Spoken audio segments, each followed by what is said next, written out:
Olá, pessoal, tudo bem? Eu espero que sim, que assim permaneça, como eu prometi para vocês, né? Nesse videozinho eu vou dar continuidade à sequência dos capítulos do livro e o todo se fez parte, e eu vou tentar fazer uma dobradinha, né? Dois capítulos que são muito similares entre si, né? Em algumas temáticas. Que seria o capítulo sobre Jesus, a religião e a política, e Jesus e Pilatos. Caso eu perceba que o vídeo vai ficar muito grande, aí eu faço em duas partes, certinho? Bem, nesse capítulo, né, Jesus, a religião e a política, eu falo política, gente, embora não seja um termo, né, utilizado naquela época, porque eu gosto de contemporaneizar no meu livro, as passagens e tudo, que eu acho que fica mais fácil para as pessoas assimilarem, entenderem. Então, quando eu falo poder político, né, na época de Jesus, eu estou falando do Império Romano, que simbolizava o Estado, né, como se fosse o poder estatal que nós temos hoje, né. E na época de Jesus era simbolizado pelo Império Romano, né, o poder religioso. Nós tínhamos, né, os sacerdotes, os mestres da lei, os escribas, né, os anciãos, o sinédrio, né. Então nós tínhamos toda uma cúpula responsável, né, por essa questão religiosa.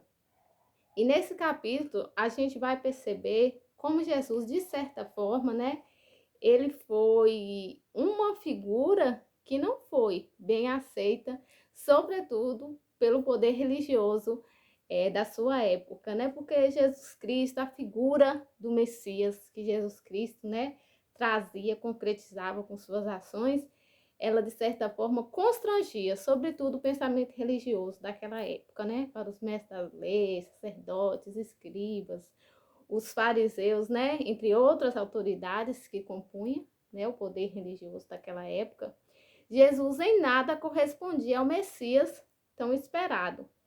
E aqui eu coloco no livro que cabe salientar que Jesus deu face e voz a um Deus humano e misericordioso, né? Contrapondo-se a um juiz, né, ou um mero fiscalizador da lei, ou seu cumpridor apenas, né? A postura de Jesus Cristo, ela ultrapassa esses conceitos pré-estabelecidos, né? Frente à lei do olho por olho, dente por dente, né? Quem nunca ouviu falar sobre a lei do talião, que estabelecia a reciprocidade do ato, né? Como medida de punição, né? Aqui se fez, aqui se paga. Jesus vem com aquelas máximas, né? Quem nunca pecou, que atire a primeira pedra. Os teus pecados estão perdoados. Vá e não peque mais. Então, o evangelho, a boa nova trazida por Jesus Cristo, ela não afastava as pessoas, pelo contrário, né? Sobretudo as pessoas já condenadas, inclusive, né, até pelo o poder religioso daquela época. Jesus era a companhia, sobretudo dessas pessoas já condenadas, né? E trazia essas pessoas para o meio, para o centro da esperança. Por isso que eu acho muito bonita aquela frase de Jesus quando ele fala, né? Eu vim para que todos tenham vida e vida em abundância, né? Que lindo, que coisa mais cheia de... Não sei, eu sinto uma alegria, né, quando Jesus fala disso, né? Eu vim para que todos tenham vida e a tenham em plenitude e abundância, né? Que tenham uma vida plena. Então, Jesus Cristo era a companhia dos já condenados, né, pela sociedade da sua época. Então, tanto que você vai ver Jesus muito na companhia de leprosos, prostitutas, pescadores, gente muito simples, né?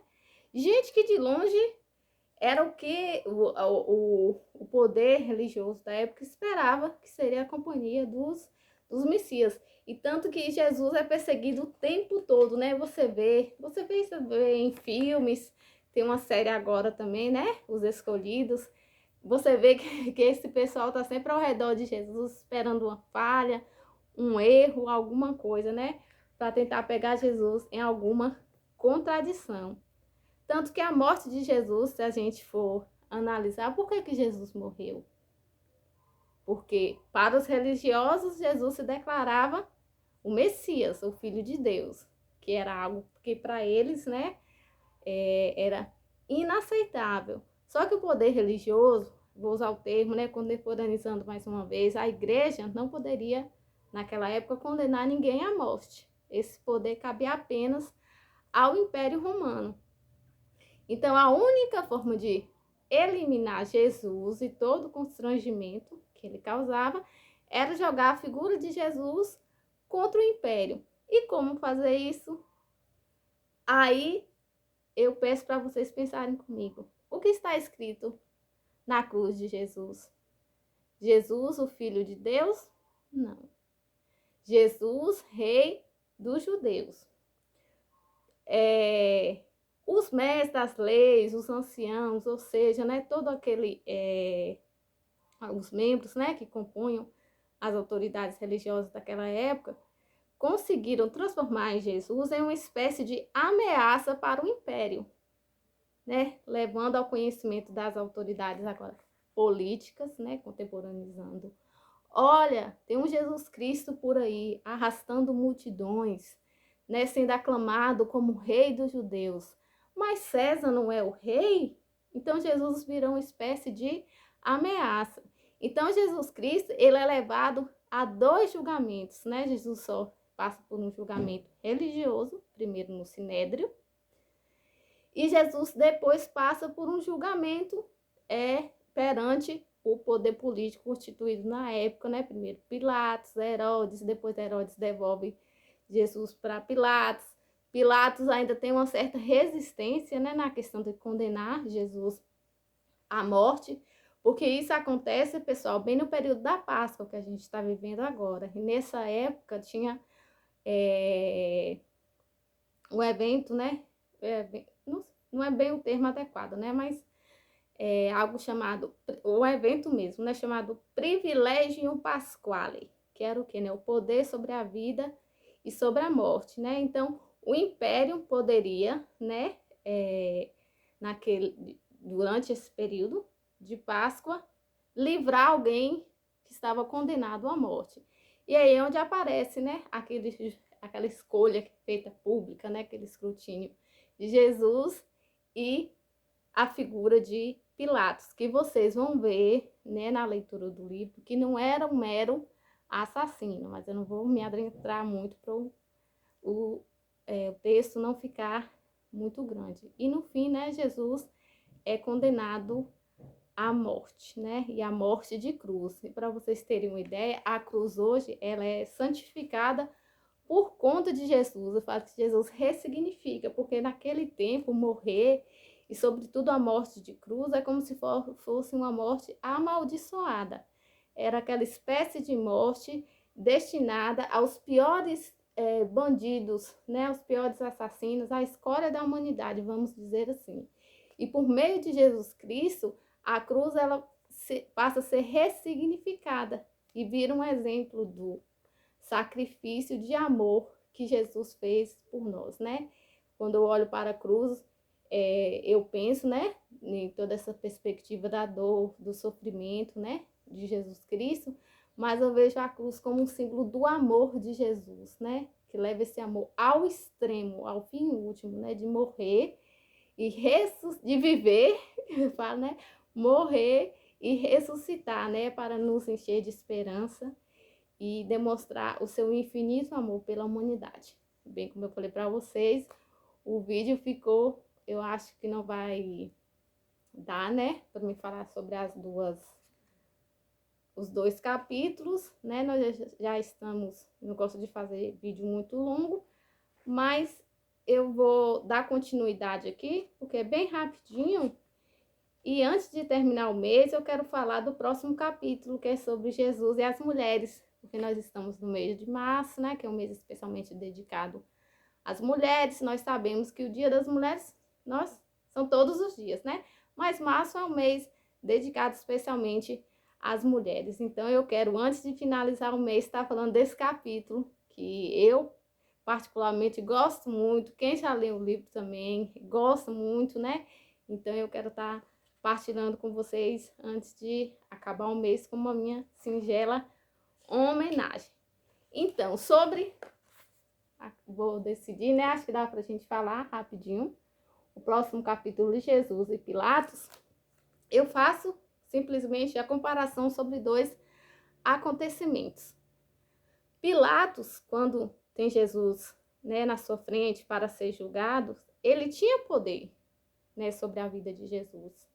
Ele poderia ter salvo a vida de Jesus, né? E Pilatos, no seu íntimo, sabia que Jesus era inocente, né? Tanto que o ato famoso que a gente conhece de Pilatos é o ato de lavar as mãos, quando ele diz, né? Não vejo pecado neste homem, eu lavo as minhas mãos. Então, é uma figura que lava as suas mãos diante do destino de um inocente que é condenado à morte. Na contraposição, né, fazendo um contraponto a esse acontecimento, nós temos Jesus Cristo, o Filho de Deus, do Altíssimo, do Todo-Poderoso, que desce, se faz homem, mas consegue, não gostaria de usar essa palavra não, mas para vocês entenderem, né, o nível de rebaixamento que Jesus se coloca para nos salvar. Nós temos o evento do lava-pés, que antecede, né, a ceia, a última ceia que Jesus tem com seus discípulos antes de ser moço, onde Jesus lava os pés dos seus discípulos, né? Jesus, Filho de Deus, o Messias, o Todo-Poderoso, lava os pés de simples pecadores. E a gente vai ver que isso é simbólico, que isso simbolicamente já mostra, né, o grande sacrifício que Jesus vai fazer por nós. Tanto que ele, no finalzinho, ele explica, né, quando Pedro questiona, né, então me lava e tudo, Jesus fala, agora vocês não entendem o que eu estou fazendo, mas brevemente vocês terão o entendimento. Então, nós temos uma autoridade que lava as mãos, podendo mudar, né, podendo salvar a vida de um inocente, e nós temos uma autoridade que lava os pés, que vai até o último último grau do rebaixamento para salvar, né, a humanidade, que é o ato de Jesus a lavar os pés, que era um ato extremamente humilhante. Se é até hoje, imagine naquela época, lavar os pés de alguém era um ato extremamente humilhante. Jesus se humilha, se rebaixa nesse sentido. Então, para fazer essa comparação, né, de autoridades. E isso a gente pode levar para a vida da gente também, né, gente? Quantas vezes? Será que nós estamos lavando as mãos diante de situações, né, que nós podemos agir com mais justiça, com mais coerência? Ou será que nós estamos lavando os pés, né, fazendo todo o possível, tudo aquilo que nos cabe, né, para tentar mudar alguma coisa, né, para tentarmos viver numa sociedade mais justa, melhor? Pronto, então eu acredito que deu, né, para assimilar esses dois capítulozinhos. E o próximo capítulo que eu pretendo fazer ainda essa semana vai ser especialmente para nós, viu? Mulherada, mas eu convido também, né, se tiver algum homem aqui no meu canal, né, que possa também acompanhar, porque é um dos meus capítulos preferidos, né? Eu gosto muito, me emociono muito, demais, né, com esse capítulo de Jesus e as mulheres. No mais, um beijo no coração, fique com Deus, até o próximo capítulo e um beijo da Magrela.